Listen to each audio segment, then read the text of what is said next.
Jo,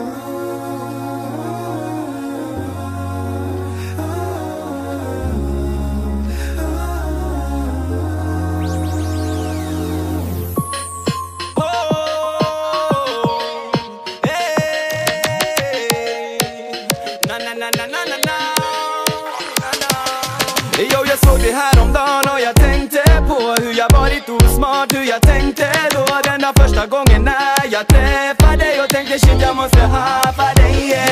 Och vi klickade direkt, vi var 1 och 2. Du var riktigt rude, jag var kanske som inte såg att du hade mer än vad jag förväntat mig. Jag var kanske som en uppskattar dig, yeah.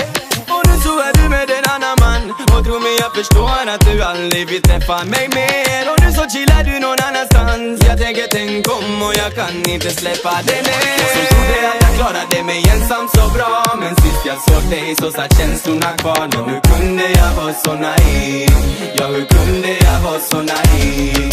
Varför känner jag så här? Det förvånar mig. Och nu ångrar jag grovt att jag sårar dig. Ja, hur kunde jag vara så naiv? Ja, hur kunde jag vara så naiv? Helt plötsligt är du tillbaks på ruta 1.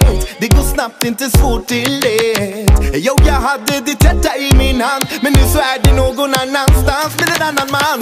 Helt plötsligt är jag ensam med min saknad. Det går snabbt från älska till hata. Och nu så vill jag ha dig tillbaka, men jag fick min chans, ey. Och nu så ser jag dig med han ibland, och det är mig galen, men jag led trots mitt hjärta är i brand. Och nu så chillar du någon annanstans. Jag skiter i så länge du är lycklig med han. Jag som trodde att jag klarade mig ensam så bra, men sist jag såg dig så satt känslorna kvar. Men hur kunde jag vara så naiv? Ja, hur kunde jag vara så naiv? Varför känner jag så här? Det förvånar mig. Och nu ångrar jag grovt att jag sårar dig. Ja, hur kunde jag vara så naiv? Ja, hur kunde jag vara så naiv?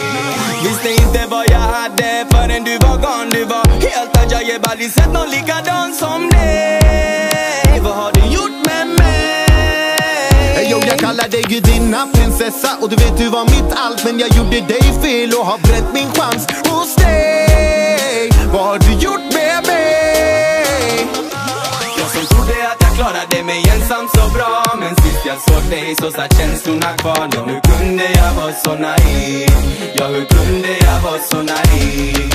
Varför känner jag så här? Det förvånar mig. Och nu ångrar jag grovt att jag sårar